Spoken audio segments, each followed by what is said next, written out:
published by Cambridge University Press. This recording is copyright. CD 2. Test 3. You will hear a number of different recordings, and you will have to answer questions on what you hear. There will be time for you to read the instructions and questions, and you will have a chance to check your work. All the recordings will be played once only. The test is in 4 sections. At the end of the test, you will be given 10 minutes to transfer your answers to an answer sheet. Now turn to Section 1. Section 1. You will hear an estate agent talking to a customer who wants to rent a house. First, you have some time to look at questions 1 to 8.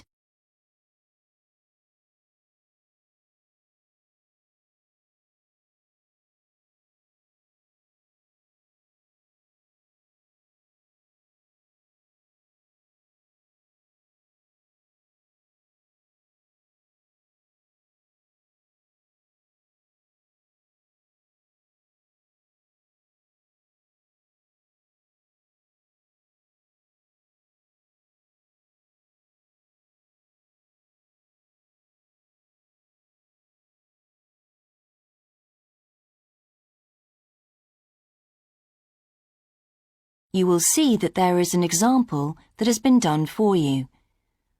On this occasion only, the conversation relating to this will be played first. Good morning. How can I help you? Hello. I'm interested in renting a house somewhere in the town. Right. Could I have your name, please? Yes, it's Stephen Godfrey. And tell me how many bedrooms you're looking for. Well, we'd need 4 because I'm going to share the house with 3 friends.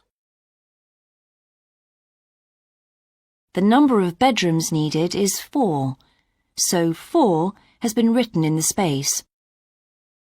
Now we shall begin. You should answer the questions as you listen, because you will not hear the recording a second time. Listen carefully and answer questions 1 to 8.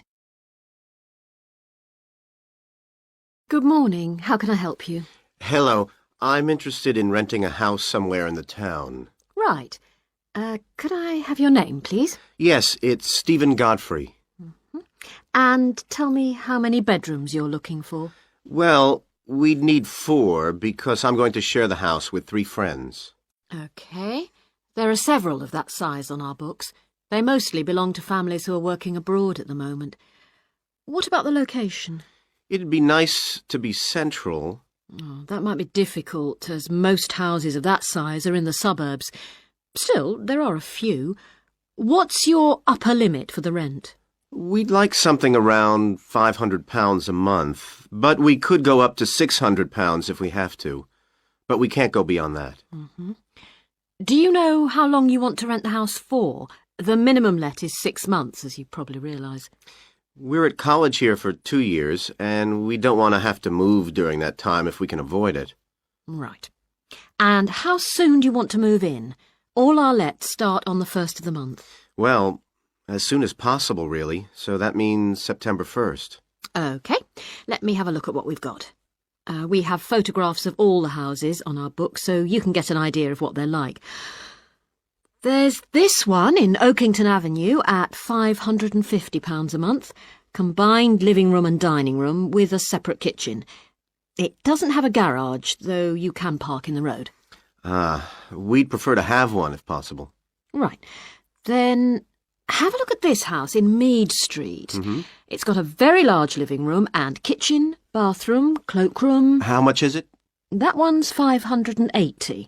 It's very well furnished and equipped. It also has plenty of space for parking, and it's available for a minimum of a year. Oh, and there's a big garden. I don't think we could cope with that, to be honest. We'll be too busy to look after it. OK. Then there's this older house in Hamilton Road. Living room, kitchen, diner, and it has a study. £550 a month. That looks rather nice. But whereabouts in Hamilton Road? Towards the western end. Oh, that'll be very noisy. I know the area. Yes, it's pretty lively, but some people like it, though. Well, what about this house in Devon Close? That looks lovely. There's a big demand for houses in that area, so prices tend to be quite high. But this one hasn't been decorated for a few years, which has kept the rent down a bit. It's got a living room, dining room and small kitchen, and it's $595 a month. I think it would suit you from what you've said. It sounds fine. Before you hear the rest of the conversation, you have some time to look at questions 9 and 10.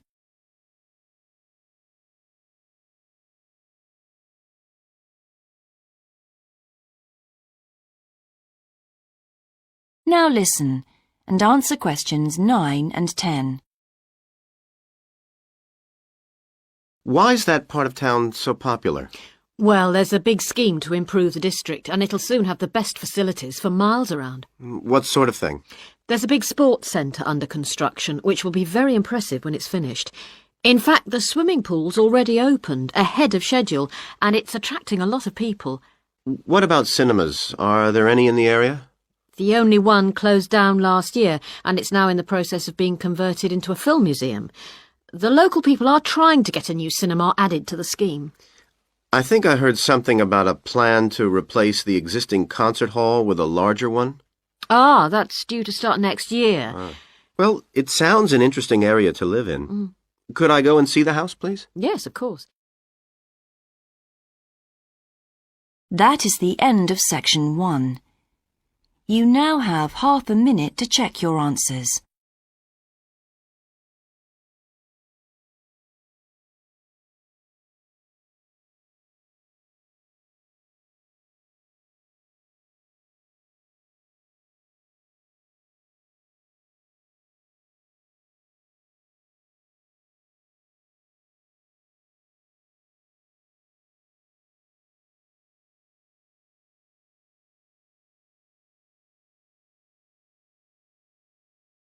Now turn to section 2.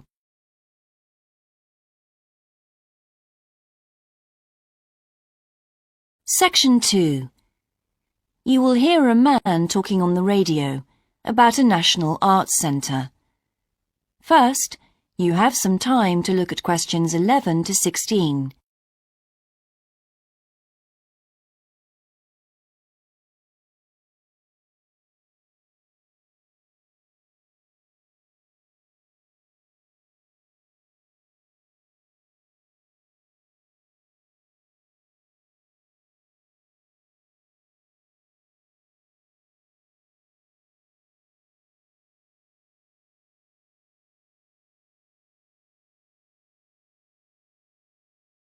Now listen carefully and answer questions 11 to 16.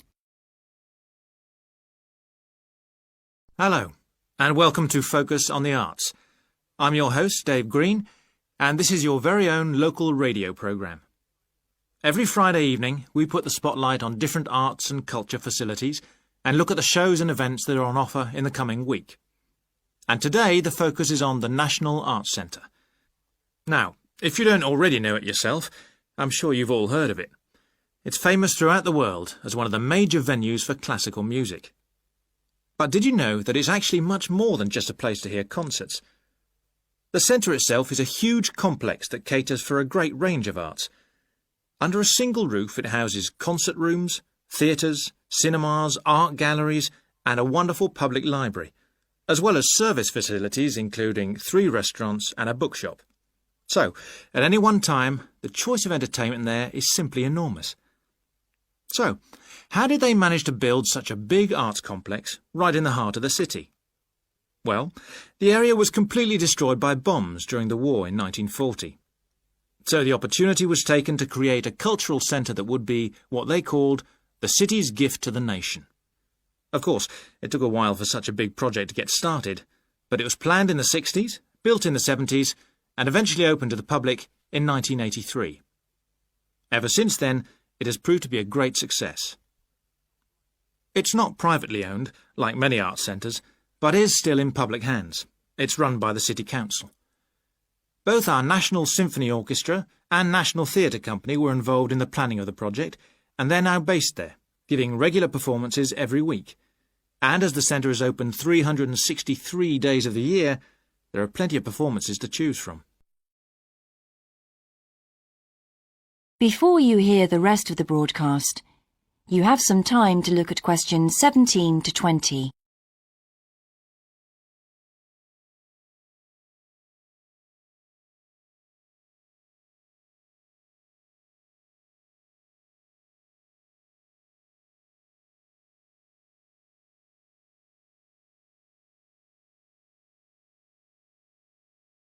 Now listen and answer questions 17 to 20.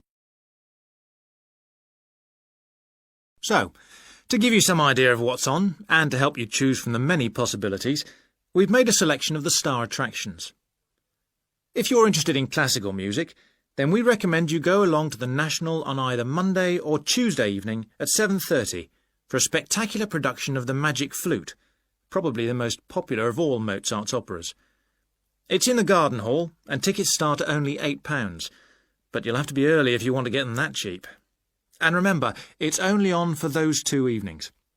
For those more interested in the cinema, you might like to see the new Canadian film, which is showing on Wednesday evening at 8 p.m. in Cinema 2, and that's called 3 Lives. It's had fantastic reviews, and tickets cost just £4.50, which is a reduction on the usual price of £5.50. So, it's really good value, especially for such a great movie. But you can see the centre's main attraction at the weekend, because on Saturday and Sunday, 11 a.m. to 10 p.m, they're showing a wonderful new exhibition that hasn't been seen anywhere else in Europe yet. It's a collection of Chinese art called Faces of China. That's in Gallery 1, and it has some really fascinating paintings and sculptures by leading artists from all over China. And the good news is that it's completely free, so don't miss it. So why not go along to the National Arts Centre next week for one or all of these great events? And you can always pick up a programme and check out all the other performances and exhibitions on offer, or coming soon, on almost every day of the year. Next week, we'll be looking at the new Museum of Science. That is the end of section 2. You now have half a minute to check your answers.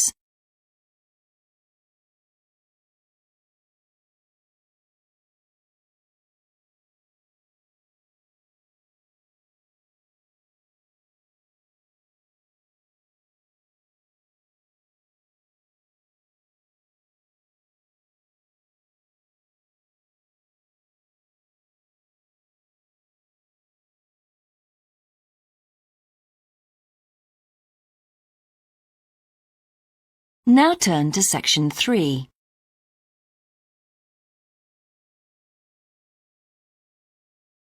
Section 3.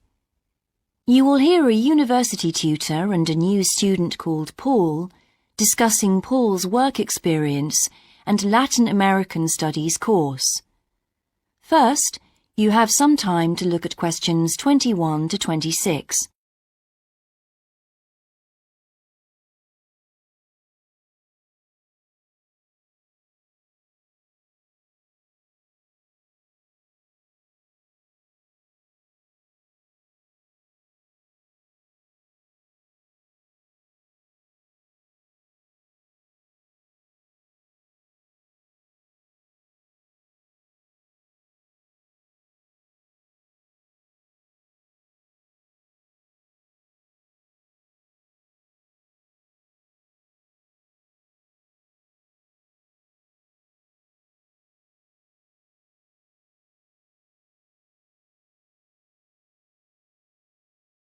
Now listen carefully and answer questions 21 to 26.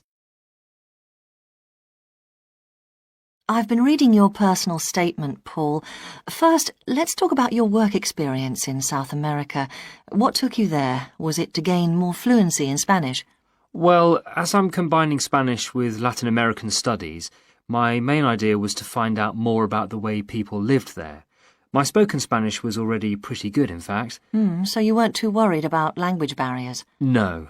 In fact, I ended up teaching English there, although that wasn't my original choice of work. I see. How did you find out about all this? I found an agency that runs all kinds of voluntary projects in South America. What kind of work? Well, there were several possibilities. You mean construction, engineering work? Yes, getting involved in building projects was an option. Then there was tourism, taking tourists for walks around the volcanoes, which I actually chose to do, and then there was work with local farmers. But you didn't continue with that project. Why not? Because I never really knew whether I'd be needed or not. I'd thought it might be difficult physically, but I was certainly fit enough. Now, I wanted to do something that had more of a proper structure to it, I suppose. I get demotivated otherwise. What do you think you learned from your experience? It must have been a great opportunity to examine community life. Yes, but it was difficult at first to be accepted by the locals. It was a very remote village, and some of them were reluctant to speak to me, although they were always interested in my clothes and how much I had to pay for them. Well, that's understandable. Yes, but things soon improved. What struck me was that when people became more comfortable with me and less suspicious, we really connected with each other in a meaningful way. You made good friends? Yes, with two of the families in particular. Good. What about management? Did you have a project manager? Yes, and he gave me lots of advice and guidance. And was he good at managing too? That wasn't his strong point. I think he was often more interested in the academic side of things than filing reports. He was a bit of a dreamer. And did you have a contract? I had to stay for a minimum of 3 months. My parents were surprised when I asked to stay longer, 6 months in the end. I was so happy there. And did anything on the administration side of things surprise you? What was the food and lodging like? Simple, but there was plenty to eat, and I only paid $7 a day for that, which was amazing, really. And they gave me all the equipment I needed, even a laptop. You didn't expect that then? No. Well, I'll look forward to hearing more. Before you hear the rest of the discussion, you have some time to look at questions 27 to 30.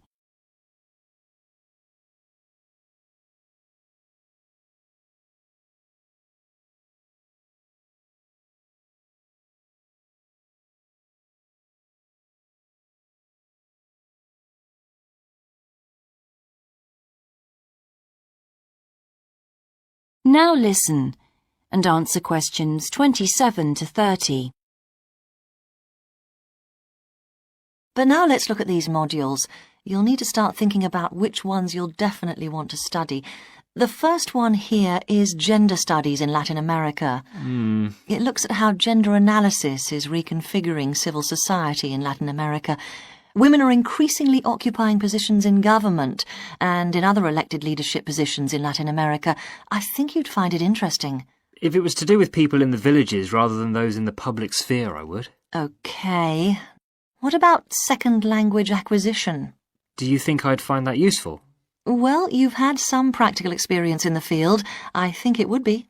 I hadn't thought about that. I'll put that down as a definite then. OK. What about Indigenous women's lives? That sounds appropriate. I thought so too, but I looked at last year's exam questions and that changed my mind. Don't judge the value of the course on that. Maybe talk to some other students first, and we can talk about it again later. OK. Yes, and lastly, will you sign up for Portuguese lessons? My Spanish is good, so would I find that module easy?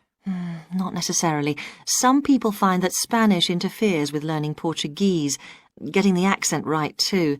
It's quite different in a lot of ways. Well, I'd much sooner do something else then. All right. Now, what we need to do is make a...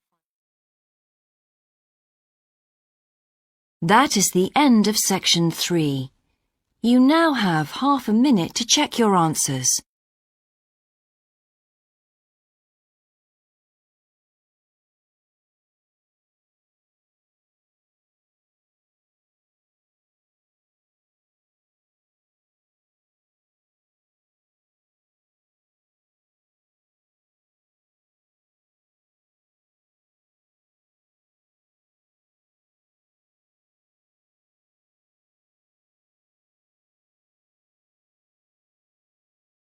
Now turn to section 4.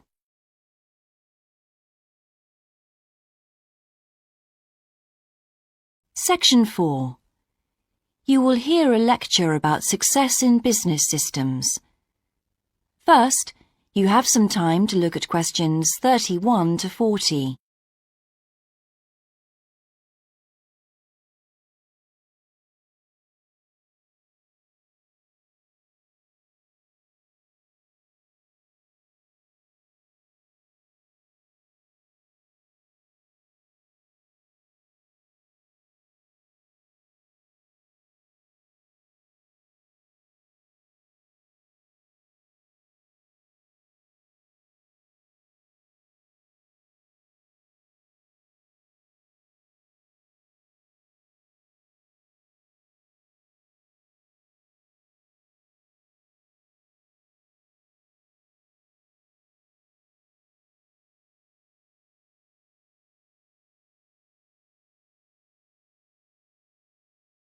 Now listen carefully and answer questions 31 to 40. Good morning, everyone. In the last few lectures, I've been dealing with business finance, but now I'm going to move on to business systems. And in today's lecture, I'm going to talk about what can go wrong when businesses try to copy their own best practices. Once a business has successfully introduced a new process, managing a branch bank, say, or selling a new product, the parent organization naturally wants to repeat that success and capture it, if possible, on a bigger scale. The goal, then, is to utilize existing knowledge and not to generate new knowledge. It's a less glamorous activity than pure innovation, but it actually happens more often, as a matter of fact. However, surprisingly, getting things right the second time is not necessarily any simpler than it was the first time. Now, there's been a lot of research into how companies can repeat their previous successes, and it certainly hasn't been confined to the United States. It seems that most large industries are trying to repeat their own successes and manage the knowledge they've acquired. But even so, it has been shown that the overwhelming majority of attempts fail. A host of studies confirm this, covering a wide range of business settings: branch banks, retail stores, real estate agencies, factories, call centers, to name but a few. So why do so few managers get things right the second or third time? Let's consider one reason for failure: placing too much trust in the people who are running the successful operation, the experts, shall we say. Managers who want to apply existing knowledge typically start off by going to an expert, such as the person who designed and is running a successful department store, and picking their brains. Now, this approach can be used if you want to gain a rough understanding of a particular system, or understand smaller, isolated problems. The trouble is, even the expert doesn't fully grasp the whole thing, because when it comes to complex systems, the individual components of the process are interwoven with one another. The expert never has complete access to the necessary information. And the situation's complicated even further by the fact that experts are usually not aware of their own ignorance. The ignorance can take various forms. For instance, a lot of details of the system are invisible to managers. Some may be difficult to describe, learned on the job, and well known by workers, perhaps, but impossible to describe in a way that's helpful. And there are some things that people know or do that they're not even aware of.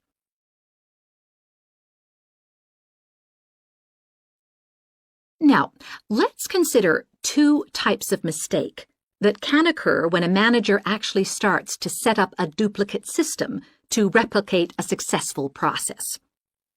Firstly, perhaps he forgets that he was just trying to copy another process and starts trying to improve on it. Another mistake is trying to use the best parts of various different systems in the hope of creating the perfect combination. Unfortunately, attempts like these usually turn out to be misguided and lead to problems. Why? Well, for various reasons.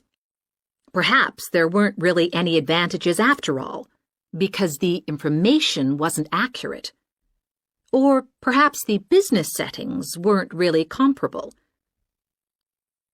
More typically, the advantages are real enough, but there are also disadvantages that have been overlooked. For example, the modifications might compromise safety in some way. So, what's the solution? Well, I don't intend to suggest that it's easy to get things right the second time. It's not. But the underlying problem has more to do with attitudes than the actual difficulty of the task, and there are ways of getting it right. These involve adjusting attitudes, first of all. Being more realistic and cautious, really. Secondly, they involve exerting strict controls on the organizational and operational systems. And this, in turn, means copying the original as closely as possible. Not merely duplicating the physical characteristics of the factory, but also duplicating the skills that the original employees had. Reliance on a template like this offers the huge advantage of built-in consistency. That is the end of section 4. You now have half a minute to check your answers.